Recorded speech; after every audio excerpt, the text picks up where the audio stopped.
Welcome back everyone to yet another session of the NTT classes. So today we will be discussing about the assessment methods and also assessment of clinical competence. So before going into the assessment of clinical competence, we should know what does this competence comprise of? What are the points under the competence? What is the definition of competence?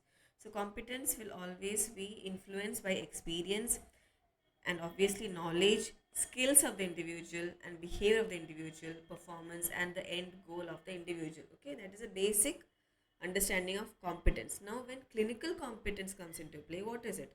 Clinical, right? So it is the ability of a healthcare professional to effectively apply the knowledge they have, the skills they have, and the judgment they have in the patient care. Okay, so the basic thing is knowledge which the healthcare professional has to have, and they should know how to apply this specific knowledge in the patient care. Okay, that is where clinical competence come into play.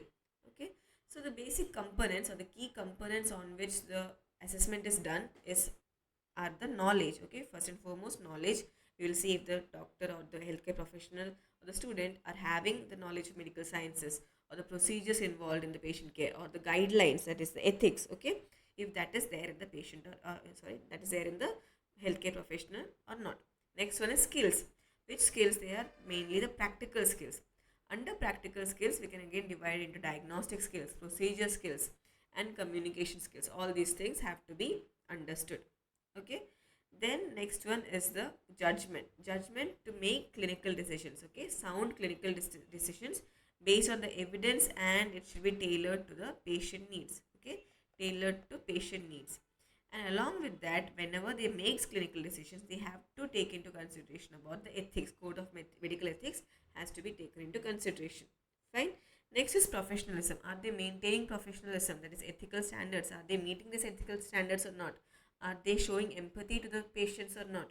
Are they trying to get collaboration from their colleagues or patients itself? Okay, are they communicating properly? All those things comes under professionalism. Fine.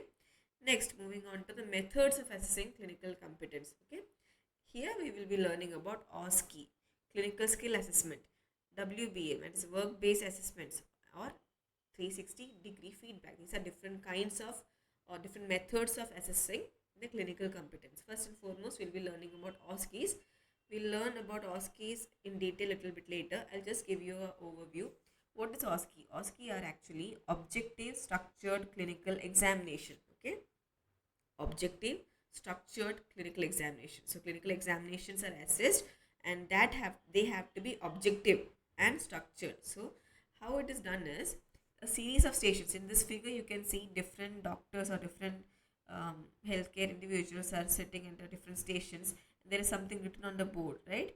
There are papers stuck to the board, and they are looking at it and writing the answers. So it is kind of like a practical spotting exam, but here instead of the spotters, the cases are kept. Okay, cases are kept, or the task is kept. Usually clinical task is kept. Okay, this is a widely used method in assessing the clinical competence. The students rotate. Okay, these students rotate through a series of stations. Okay, stations will be numbered 1 2 3 4 5 6 so and so. So they will rotate among these stations where they perform the specific task which is written. Okay, specific task which is written in this sheet of paper. They will see it and do that certain task. It might be one task might be doing hand hygiene methods. Okay, hand wash technique. Other one might be with the patient. Okay, one station might be along with the patient where the procedure of maybe checking the pulse, that might be another instruction or another task which the student has to do. Okay, so another one might be taking patient history, or another one might be physical examination, other one might be a maybe a blood test report or a CT scan report might be kept, and the student has to interpret it. Okay, these are task specific, single task at different stations are kept, and all the students have to rotate through all of these stations. Okay, each task and each station will be standardized, and that has to be scored on the basis of all these things. Knowledge which the student gives, the skills, if the student is properly doing the examination or not, the judgment, okay, if the student is properly seeing over the um, reports and making sound decisions or not. or if the student has to interact with the patient, if they are showing empathy or showing some professionalism, all these points will be checked. Okay, so that is the basic thing about OSCE. It is widely done nowadays in all the institutions. So that is about OSCE. Next important one is clinical skills assessments. Clinical skill assessment is usually done under simulators or maybe standardized patients. Standardized patients might be actual patients, or it might be some medical interns or medical students who are posing as patients. Okay, so here this student's ability to perform specific clinical skills will be checked. Okay, checked and evaluated in a controlled environment. Okay, so it can be with a simulator. For example, in this figure you can see the, yeah, this one is the examiner, this one is the learner, and this examiner is observing whether this person is properly trying to, this is a simulation of a delivery, right? Obviously doing certain skills. Okay, it might be obstetrical grip, it might be certain other like delivery procedures or labor procedures, if that is done or not. Okay, so these specific skills are done or not. It can be via OSCE itself, but this is a different one. Usually simulators are considered in the clinical skills assessment. Okay, usually simulators are done, or else it can be standardized patients. Okay, always remember clinical skills assessment are done under a controlled environment, and here clinical skills, okay, clinical skills are evaluated. Okay, next one is a workplace based assessment, okay, or else WBAs. Here also it is workplace, right? Workplace of a healthcare individual is what? It is a clinic, it can be OPD setup, it can be bedside clinics, right? So direct observations in the real clinical settings. This figure you can see, this is the examiner who is looking up and who is assessing this learner's clinical skills, or daily task assessment. Okay, daily performance assessment is done. That can be again major things: knowledge, skills, judgment, and also professionalism. All these things are assessed in a clinical setting or real clinical settings. Here simulators are not used, standardized patients are not used, instead it is real patients here. Okay, so that is done in case of workplace based assessment, direct observation. And here one important thing is immediate feedback can be given. Okay, day to day immediate feedback can be given, and the patient and the physician can improve on it. Physician in the sense learner can improve on it. Okay, next is 360 degree. 360 degree feedback means getting feedback from everyone. It can be from the peers, it can be from the supervisors, patients, and even anyone who is there around the setting of assessment. Everyone gives their own proper constructive feedback. Okay, and also along with that, self assessment also is done in this particular type. Okay, collecting feedback from multiple sources. It can be peers, supervisors, patients, and students themselves. So this one will create a holistic approach. Okay, holistic approach of the competence can be understood. An example is surgical resident who gets feedback from the surgeons, from the nursing staff, and from the patients on their own skills and professionalism. Okay, so this was about different kinds of assessment of clinical competence. Next is the challenges which can be faced. Okay, challenges which can be faced in assessing the clinical competence. First one is subjectivity. Okay, so here there can be different examiners that can come for the assessment, right? So this assessing the clinical competence differs from examiner to examiner. So subjectivity is there, right? That can lead to variability in scoring. The scores can be variable. Okay, scoring can be variable because of the subjectivity of the examiners. That is a problem in case of clinical competence. Fine. Next one, balancing formative and summative assessment. Actually, formative assessment is what? It is during ongoing learning, right? And summative is end examination or final exams, right? So both have to be done. Both have to be done, but somehow, some places, the balance between this formative and summative is lost. Okay, so that is important here. So formative can be in the form of WBAs, and summative can in the form of OSCE, right? So balancing the scoring between these two becomes a little bit difficult. So yeah, that is one more problem in this particular setting of clinical assessment, clinical competence assessment. Finally, we have resource intensiveness, because Clinical assessments, especially whenever simulators are considered or OSCEs are considered, this require a large amount of resources, right? Patients have to be there, the personnel, the instructors, or each each station in the OSCE have to have a observer also. Okay, there has to be an observer or examiner at each station to observe if the student is properly doing their task or properly following all the steps in the task. So that is difficult whenever there is a disparity between teachers and student, right? So that will be a problem. Time management might be a problem, and obviously personal I have mentioned. Then equipment in the sense simulators cannot be available every time, right?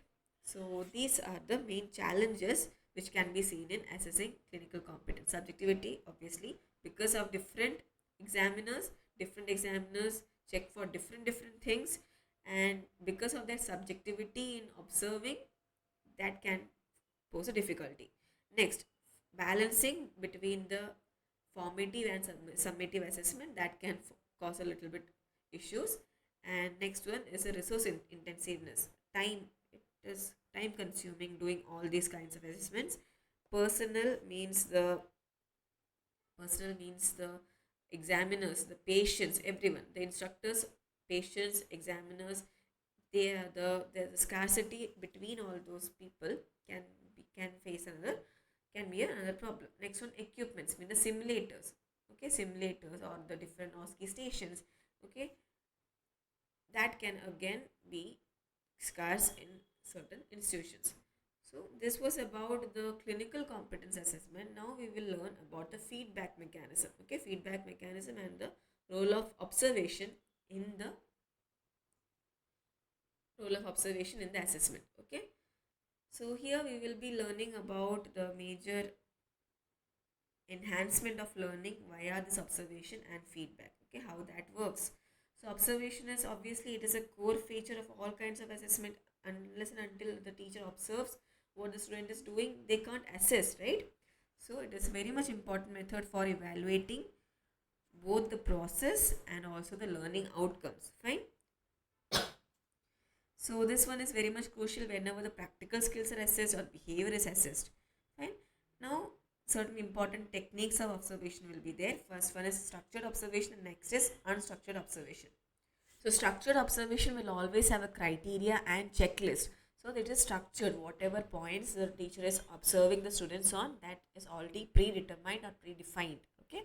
So that will ensure the consistency and objectivity, right? This ensures the objectivity. Okay. That is not there in the unstructured observation, right? So objectivity and consistency is maintained via structured observation, where the teachers will be given criteria or checklist which is predefined or predetermined. On the basis of this criteria, the teachers will observe and assess the students. Fine. Next one is unstructured observation. Unstructured at the term only we will understand, it is actually open-ended. There is no specific criteria. The teacher or the lecturer just observes. Okay, they just observe the student, whatever they are doing, they observe the behavior or the interactions, the processes, everything. Okay, everything that's seen significant is observed. That will give a holistic view of the student engagement and also student dynamics. So this much is important. Structured and unstructured. Structured gives an objectivity, unstructured gives a holistic view. Fine. So this one is about the techniques. The next important one is role of feedback. Okay, role of feedback and what are the kinds of feedback. In the previous videos, we learned about the diagnostic feedback, summative feedback and formative feedback, right? So here we will learn about one more thing called as constructive feedback, and that again consists of positive, negative, correcting and motivating feedback. Okay, there are different kinds of feedback. The major things we will be talking over here. Okay, first one is formative feedback. Formative feedback is done when it is done during the learning. Okay, during the learning process. What does they do? They aid the improvement of the students' progress. Fine. So an example can be while taking classes or while doing a clinical examination, the student is asked about certain things, like in a clinical setting, the lecturer or the clinician asks the student to take the pulse of the patient, right? So that itself is an assessment that is done during the class, right? During the interaction, It is not a test as such, but it is just a regular feedback taken by the teacher to understand if the student is understanding whatever is taught to them. Okay, so this is immediate, specific, and actionable. Okay, it is always immediate, specific, and it is focused on actionable steps that the students can take to encourage to enhance their skills. Okay, so along with that, we can understand when if the if the student is asked certain questions, and if the student is not able to answer to that specific question, they can go back and read, right? Or the teacher can explain it again, so that the student understands. So that is about formative feedback. Next one is the summative feedback. Summative means what? At the end. Okay, evaluative feedback at the end of a course. So these are in the type of semester exams, or it can be in the kind of final exams that is done in the clinical, not clinical, in the learning setup, right? So it is done after the completion of the course. After the completion of the course, it is done.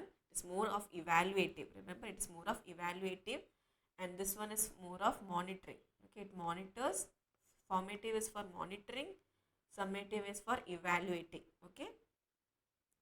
So all certification courses, all those things are done via summative feedback itself. Next one is constructive feedback, right? Constructive feedback is a kind of balanced feedback, okay? Giving positive reinforcement and giving improvements. So the teacher or the clinician or the instructor constructs a balanced feedback for the student to understand them, and it will create more receptivity for the students, okay? Positive feedback or the constructive feedback has four components. It has to be specific, okay? It has to be specific. Whatever the student has done, encourage it. Whatever the student has done wrong, try to rectify it, but gently. It should be done timely. It should not be like today the student has done something, some mistakes, and bringing it up later on, maybe 1 or 2 months afterwards. That is not acceptable. Next one, it has to be positive, okay? At the end of the constructive feedback, once it is received, it should have a positive impact on the students, right? And finally, we have to be understanding. The clinician or the physician or the teacher has to be understanding about the students' point of view also. So that is about constructive feedback. It is done whenever it is needed, okay? Whenever it is needed. So this will encourage the growth and also maintains a motivator. Whenever constructive feedback is given or taken, it always motivates a person. Okay, remember that. Next one is about the best practices. Okay, how can we provide effective feedback? Okay, it has to be timely. Okay, timely feedback has to be given as soon as possible after the observation is done of the behavior or on the performance or the assessment is done. It should be given immediately, or it should be given as soon as possible, so that the experience, because we are assessing the students skill, right? So whatever the student has done, they'll remember. Okay, remember that then and there. So whenever that memory is fresh in their mind, that time only the feedback has to be given. So timeliness has to be maintained. It should be specific. Okay, the feedback should be specific, and they should be focusing on the particular aspect of the student's performance. We should not be generalizing everything. We should be specifically telling what they have done right, what they have done wrong, and where they can improve. Okay, so that one is about specificity. Next one is actionability. Okay, actionability is actually clearer. Okay, giving clear actionable steps that the student can take to improve their own performance. Okay, whatever feedback is given, the student should be able to work on that, right? So that is called as actionability. Next is encouraging reflection. Encouraging reflection means whenever the student is getting some feedback, they should reflect upon their own actions, right? If they We should be asking the students if they think what is wrong or what has been done wrong, where they can see that they can improve or not. All those things can improve the reflection, and that fosters self assessment. Okay, that will foster self assessment. Next important one is about same thing I have mentioned about timeliness. Prompt improvement will be available through timeliness. Next one is specificity. It should be specific enough. It should not be vague. Next is actionability. It should be offer. We should give clear steps like where the students can improve and how they can improve. All those things can be helpful. Next one is about encourage reflection. Means what? Means giving a reflective mindset or self-assessment mindset. Okay. The next one is about the challenges which can be faced in providing feedback. Okay. So when giving feedback, we have to understand if the student is receptive or not. If the student is not ready to accept the feedback, it is actually waste of time, right? So we have to understand about the student's receptiveness, and also we have to balance the quantity and quality of the feedback. It should not be too much, right? Too much feedback can be overwhelming. Too little cannot be any help to the students, right? So we have to balance about how much feedback we can give and how it can help in the students betterment, right? Student receptiveness, I've already mentioned, is about how the students are taking the feedback, if they're taking it well or not, if they are considering it critical. Okay, critical feedback is never good. We should always be giving a constructive feedback that will increase the students receptiveness. And constructive feedback is obviously balanced because we are giving specific and proper actionable feedback, and it will always be of better quality. Okay, so that was about the feedback, the types of feedback and everything, and also the specific points and best practices of this feedback. Okay, yeah, all these videos will be uploaded to the playlist. You can just see the playlist and see all the classes, revise it again and again. So with this, we'll wind up for this video. Thank you for listening. Make sure to subscribe so that you will get updates about the recent videos. Okay. Thank you for listening. Have a nice day.